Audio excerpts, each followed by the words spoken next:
सो hello guys. अब the golden age of comics pretty much responsible निकल के आता है हर उस चीज़ को शेप देने के लिए जिसकी वजह से ही करेंटली अपन इतनी सारी कॉमिक बुक मूवीज़ कंज्यूम कर पाते हैं या in general modern age of comics को कंज्यूम कर पाते हैं। And I even discussed about it in detail in my previous video.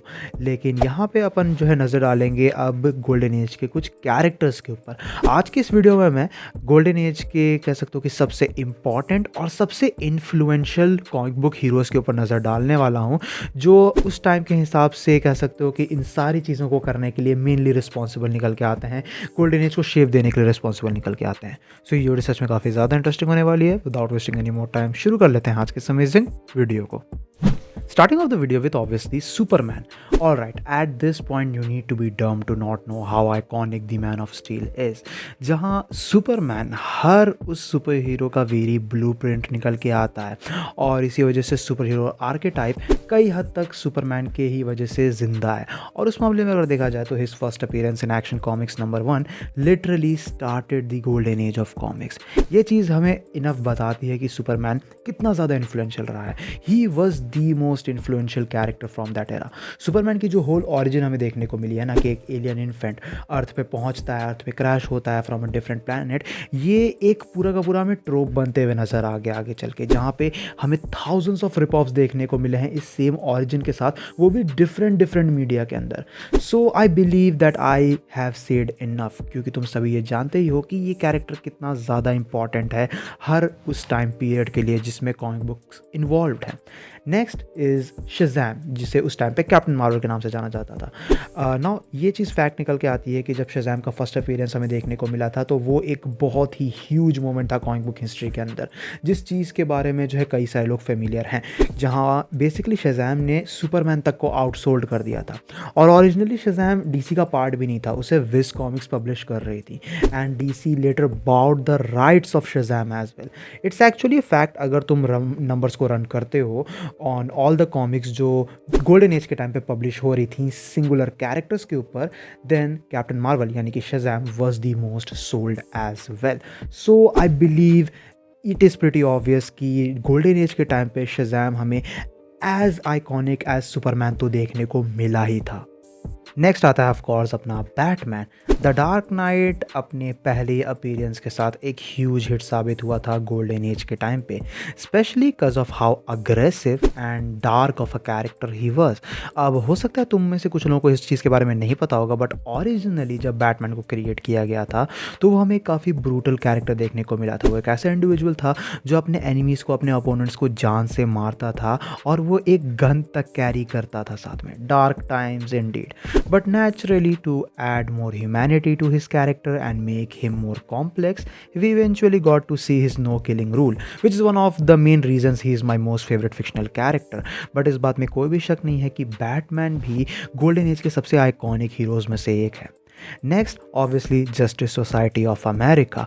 अब जस्टिस सोसाइटी ऑफ अमेरिका हमें सबसे पहली सुपर हीरो टीम देखने को मिली थी टू एवर एग्जिस्ट, और जो डीसी के अंदर इस टीम की क्रिएशन थी उसका सोल रीज़न यही निकल के आता है कि कई सारे जो है कैरेक्टर्स के ऊपर सोलो कॉमिक्स पब्लिश नहीं की जा सकती थी, तो डीसी ने बेसिकली कुछ अंडररेटेड या फिर कहो कि लेस पॉपुलर कैरेक्टर्स जैसे कि Doctor Fate, Spectre, Hawkman, Hourman को उठाया और कुछ popular characters such as Flash और ग्रीन लैंटर्न के साथ कह सकते हो कि एक टीम अप करके हुए एक नई टीम की क्रिएशन करते हुए दिखाया, जिसके रिजल्ट के तौर पे ही हमें गोल्डन एज एरा की most iconic super hero team देखने को मिली।